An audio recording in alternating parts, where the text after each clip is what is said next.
Unajua mimi nimeishi kutamani kufungua YouTube channel, but sasa kitu yenye sikuwa najua ni hii YouTube channel unataka kufungua itakuwa inamanajiwa aje.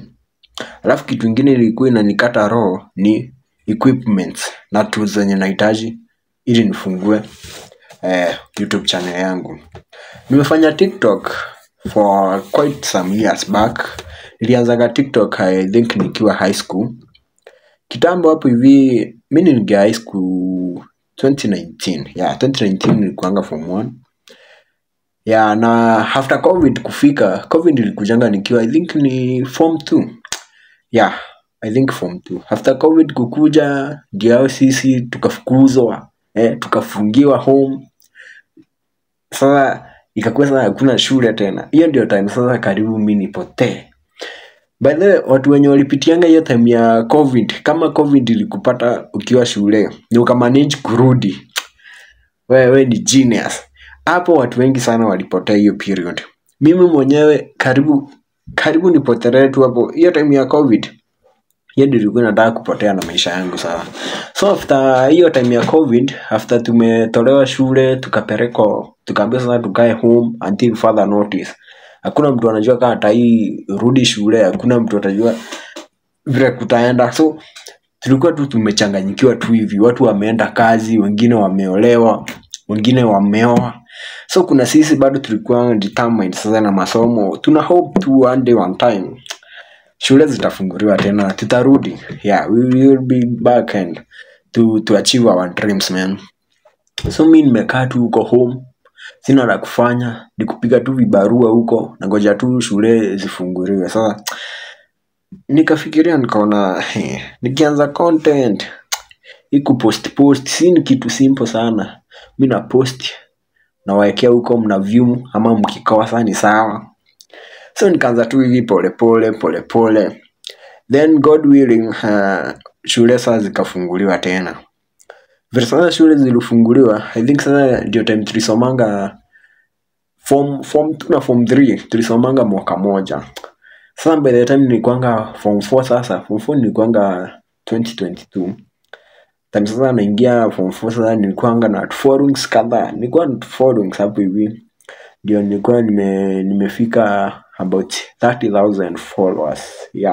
TikTok. Imagine 30,000 uko form 4 uko na followers 30,000 na likes 500,000. Hii ilikuwa noma moto. Watu walikuwa wananitambua, celeb. Sasa nilikuwa na videos kadhaa zenye zilikuwa zimepush mpaka million views. Kama 3 hivi zilikuwa na 1.2, 1.5 million hapo each. So until one day nikapost video fulani ya baba. Henyewe baba anakuanga na mafollowers. Hiyo ndio time nilikuja kunotice.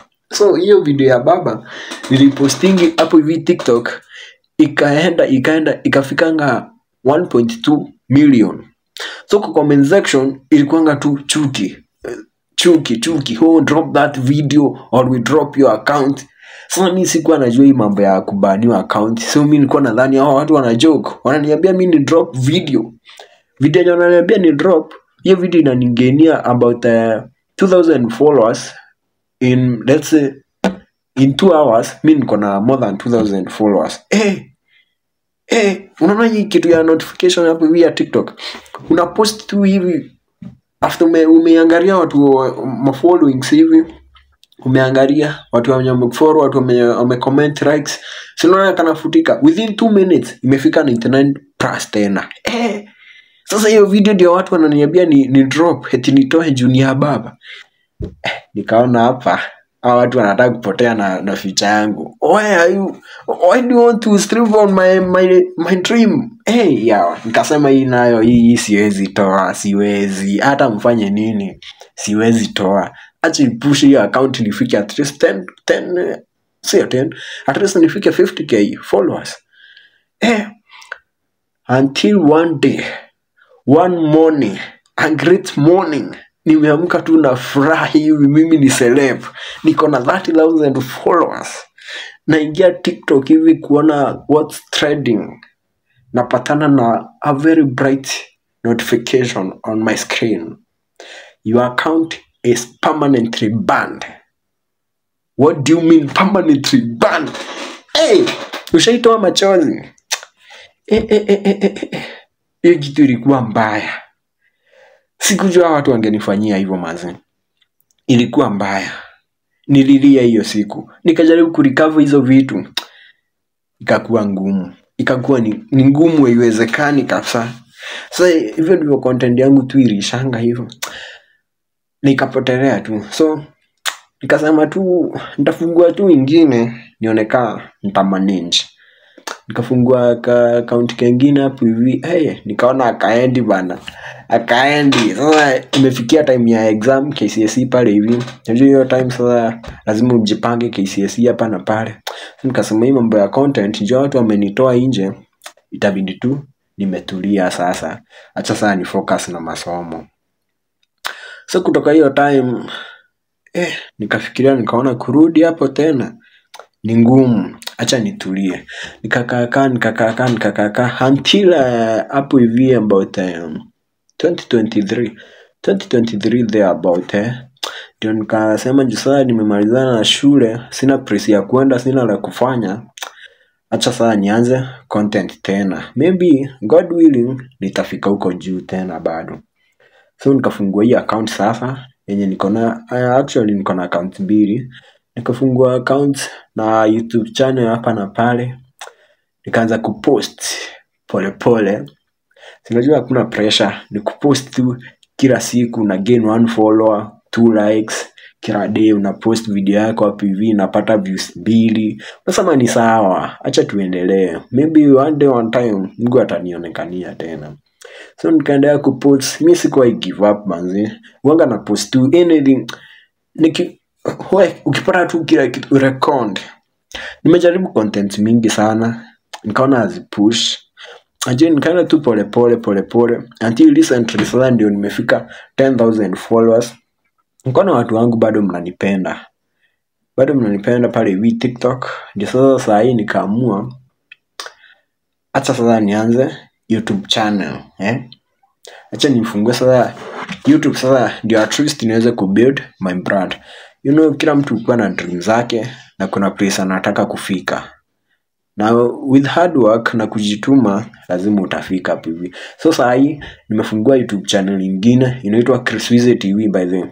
Enda pale hivi YouTube, subscribe, like hizo shorts kadhaa nimeweka hapo hivi. Bado sikuwa nimefanyia video mzuri ya kupost pale hivi. Nimekuwa tu nikiweka tu shorts kutest mitambo hapa na pale.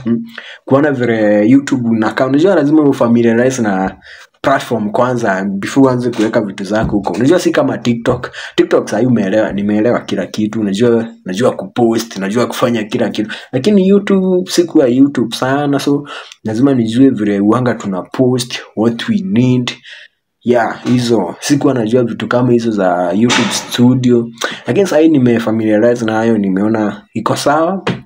Na bado uto short nimeweka nito kwanza, lakini bado tuna shoot. So I thank God maze. Hata pale hivi unisupport hapa na pale tutafika. So the main challenge yenye nilikuwa naona hapa hivi ya mtu mwenye anataka kuanza YouTube channel ni very normal. Unajua watu wengi wakitaka kuanza kitu kama hiyo YouTube channel huanga wanajicompare na watu wenye already wako kwa field. Watu wenye walianzanga YouTube zao kitambo. Unajua sasa like for example mimi nikiangalia content kama hiyo yangu, nilikuwa naangalia watu kama mkurugenzi. Unajua lazima ukuwe na mamenta na wale watu unaspire kukua kama wao, maybe in future or in future days, future year, si lazima ikue hapa. So kuna wale watu wangu unaangalia vile wanga wana work, vile wanga wana move vitu zao, vile wanga wanafanya content zao. Watu kama kina Sabato, unaona tu si kitu mbaya. Lakini sasa ukiangalia quality ya video zao, unaona hawa watu wameinvest pesa mingi kwa content. So unaona sasa inakuwa ngumu sasa ukitaka kuanza. Sasa mtu kama mimi sasa nikitaka kuanza nasema sina light, mara I need a good camera, sina hizo vitu kama stand, hizo background kama zao, ndio YouTube yako stand out pale hivi. Unajua pia watu wanataka ile kitu iko appealing, wanataka kuona ile kitu inawafurahisha ndio waweze kulike na wa comment pale hivi kitu mzuri. So hii imekuwa tu challenge kwangu, na nasema tu nitaanza next month hivi. Acha nijipanga pange, ninunue light kwanza, then nikuje ninunue mic after 1 year, after 1 month maybe nikuje tena ninunue camera maybe after maybe some years. Lakini nikakaa chini nikaona hiyo iwezi, nikaona nitaishi kupostpone juu kutoka nianze hii mwaka 2025 mimi nilikuwa nimejiambia nataka sasa nianze YouTube channel yangu mzuri. Lakini sasa shinda yenye ilikuwa ni nataka sasa kuanza na kila kitu. Sasa nataka kuwa na mic zangu, nataka kuwa na camera, nataka kuwa na laptop, nataka kuwa na hizo lights, nataka kuwa na background mzuri. So hiyo kitu imekuwa ikinipea challenge sana. Nikaona sasa tuko mwezi ya 5 bado sijafanya kitu, bado nangojea tu ninunue hizo vitu. Sasa ndio imekuwa shinda. Lakini sasa nikajiambia what if nianze with what I have. Sasa okay, niko na simu yangu. Okay, si simu quality though, mimi sina iPhone kama wewe. So nikasema naanza na what I have. I have my laptop here to edit my videos. I have my phone which I'm recording with. So nikasema sina stand, sina any light, sina mic, si simu inaweza record na hiyo microphone yake. Nikasema ni sawa, hapo ndio naanza. Lakini Mungu atasaidia as we go, bado tutapata vitu zenye tunataka. It's about consistent na support kutoka kwenu. Sasa niko na YouTube channel yangu, na usinijudge vile quality yangu ya video iko ama maybe anything. Ni kuanza, tunaanza na kujituma, tutajituma mpaka mwisho. So ukipatana na hii video, kimbia pale YouTube bio. Kama unaochi video kwa YouTube, by the link ya YouTube yangu iko hapo hivi kwa bio. Follow hiyo YouTube, enda to subscribe. One subscription hakuna kitu itakucost, maybe 1 MB or 2. Hakuna price yenye, hata ukisubscribe hakuna price inakuumiza. Subscribe to support content. Pole kijana apate hata za kununua mic. Unajua vile na shout saa nje, nataka hiyo simu. Unaona simu iko mbali na mimi, lakini nataka i-capture vizuri. So mkini support, nitabuy to mic bana, niekange hapo hivi kama akina Mkuru, naongea comfortable hivi mdogo. Lakini sasa I thank God I have you, ya TikTok family, na najua tukienda na nyinyi hivi step by step, most hapo juu lazima tufike nayo. Siwezi nikawaangusha. Nimejipanga, nimeanza na chenye niko nacho, na nyinyi naomba sasa mnisupport. Fikeni pale hivi YouTube, subscribe to that YouTube channel. Ukipatana na video wenye utapata hapo tu yenye nimepost, either ni video ama short, or just like comment something good hapo hivi. Na tunafika mbali, tunafika far.